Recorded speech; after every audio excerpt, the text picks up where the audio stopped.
Bienvenue sur ma chaîne YouTube SZ Miniature, une chaîne dédiée au montage et à la mise en peinture de figurines historiques. Je vous propose de découvrir ensemble ce buste, en l'étudiant dans un premier temps sous divers aspects, et dans un second temps en identifiant les difficultés que l'on va rencontrer lors de sa préparation et sa mise en peinture. On démarre avec le packaging. On est sur un modèle de chez Young Miniature. On n'a pas vraiment trop de surprises quand on connaît les pièces qui viennent de chez eux, avec toujours une boîte très bien protégée avec des mousses et une majeure partie des composants qui sont systématiquement dans des petits sachets. En l'occurrence, à l'exception du M1 Garant et on va dire la partie principale du buste, l'ensemble du reste des composants est vraiment, comme mentionné, dans de petits sachets hermétiquement fermés.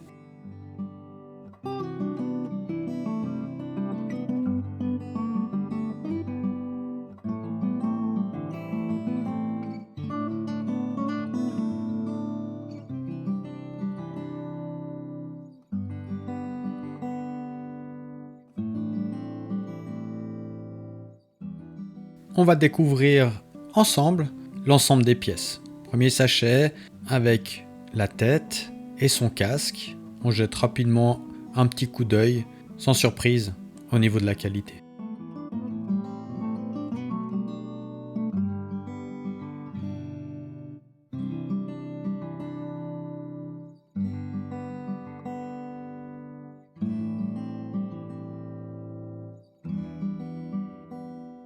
Le M1 en plusieurs pièces, on va le voir.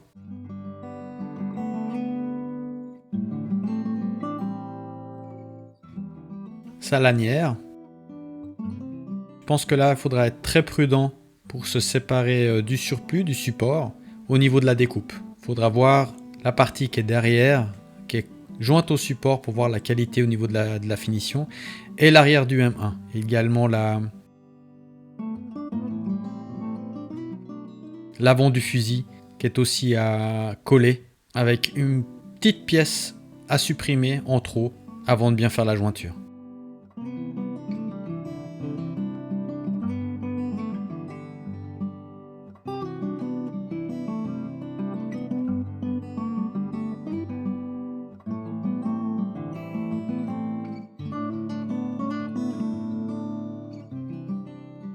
Nouveau petit sachet, on y trouve justement la lanière du casque.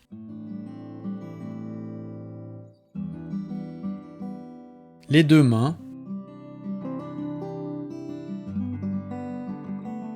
Dont une avec un détail d'une montre.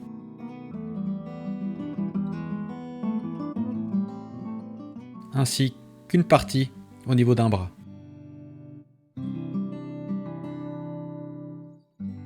Donc on arrive sur la pièce principale du buste, avec le bras gauche directement intégré, son sac à dos US,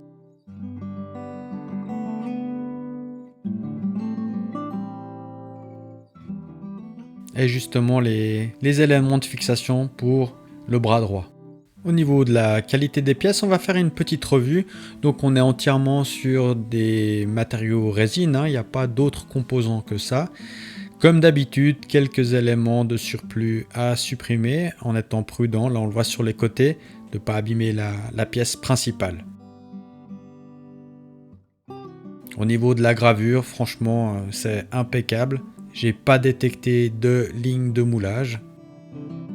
La tête se positionne correctement et on voit quelques compléments au niveau des marquages de l'officier, donc sur les côtés, l'insigne US Airborne. Un petit élément qu'on aurait pu rajouter sur le sac, c'est vraiment justement les lettres US déjà gravées pour faciliter la mise en peinture. On observe le casque ensemble, toujours un petit morceau à supprimer en complément, il faudra faire attention en l'enlevant. Sinon au niveau des gravures, belle qualité, le filet bien fin, il faudra juste faire le marquage de l'as de pique qui est sur le côté. Là aussi on peut déplorer un petit coup de gravure juste pour bien mentionner l'emplacement. On a un bras à monter, donc on voit qu'il y a toujours également un petit morceau à supprimer. Sinon c'est assez propre, pas de ligne de moulage, la pièce est vraiment impeccable. Au niveau des mains, rien à dire, que ce soit la main gauche ou la main droite. Oups, elle est tombée. Toujours un petit bout à supprimer. On voit bien également au niveau des gravures les veines sur la main et puis cette montre qui est franchement sympa et qui va promettre au niveau de sa mise en peinture, spécialement le cadran qu'il faudra dessiner. L'arme, le M1, toujours des petits morceaux à supprimer. Au niveau de la gâchette, un tout petit peu de bavure au niveau de la résine, mais rien de bien grave. Et comme on l'a vu tout à l'heure, au niveau de la lanière, belle finition, on voit bien les points pour les passages de la boucle et bien sûr l'avant qui est également à réduire avec un petit surplus et bien à fixer. Donc en 4 pièces pour l'ensemble du M1. Voilà, on a fait le tour des pièces, franchement rien à dire, l'ensemble est picobello, vraiment bien. Un petit point que j'avais oublié, c'est au niveau de la lanière du casque. Pour bien faire la forme autour du cou, eh bien, il faudra la chauffer pour bien la rendre beaucoup plus souple. Donc ça, la mettre dans de l'eau bouillante, puis après, vraiment la faire marquer autour du visage. Concernant les challenges, ayant terminé la mise en peinture de cette pièce, je vous propose de parcourir les images.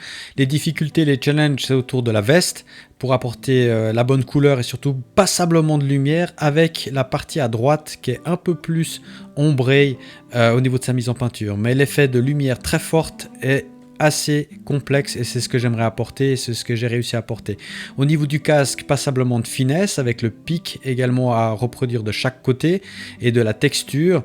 Bien évidemment l'insigne, le sac à dos avec l'inscription US, le M1 avec de l'effet bois, mais franchement le gros sujet c'est vraiment l'uniforme et cette tenue avec la partie à apporter passablement de lumière, vraiment du contraste et avec ce pré-ombrage qui doit rester d'un des côtés. Pour terminer, bien sûr, le visage avec les marquages de combat. Merci d'avoir visionné cette vidéo jusqu'au bout. Si ça vous a plu, merci de partager et de placer un petit pouce vers le haut, ça fait toujours plaisir. Dans le cas contraire, un petit commentaire constructif, c'est toujours utile. Si vous avez des questions, n'hésitez pas, j'y répondrai très volontiers. Abonnez-vous pour obtenir une notification dès l'arrivée de mes prochaines vidéos. Jusque là, portez-vous bien, à vos pinceaux, ciao!